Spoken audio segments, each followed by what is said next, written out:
fayyise akka nuti hin barneef samirraa gad bu'e du'aa namoota ofiisaatti du'e du'aa saanduu jireenya hambise Kiristoos dhufe nu fayyise akka nuti hin barneef samirraa gad bu'e du'aa namoota ofiisaatti du'e.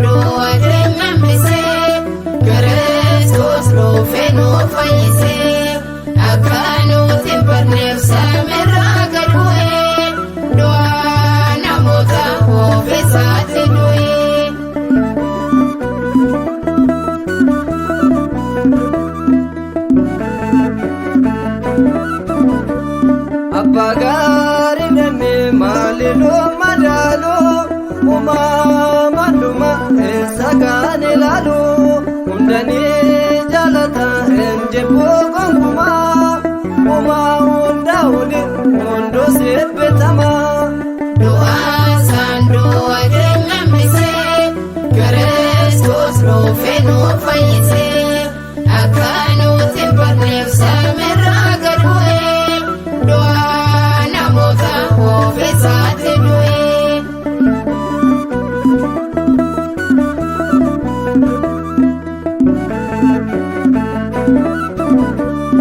Ajajamu qabnaa oolmataa ilaallee cubbuu namootaaf eegni isaa lola'e inni nuu fayyisuuf waa hedduu ta'eera oolmaasaa kanaaf galataaf ka'eera. Du'aa saanduu jireenya hambise Kiristoos dhufe nu fayyise akka nuti hin barneef samirraa gad bu'e du'aa namoota ofiisaatti du'e.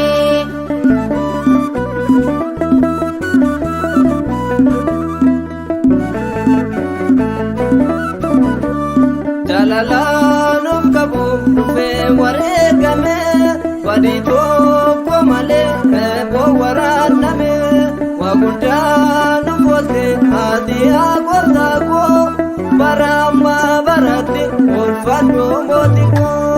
Du'aa saanduu jireenya hambise Kiristoos dhufe nu fayyise akka nuti hin barneef samirraa gad bu'e du'aa namoota ofiisaatti du'e.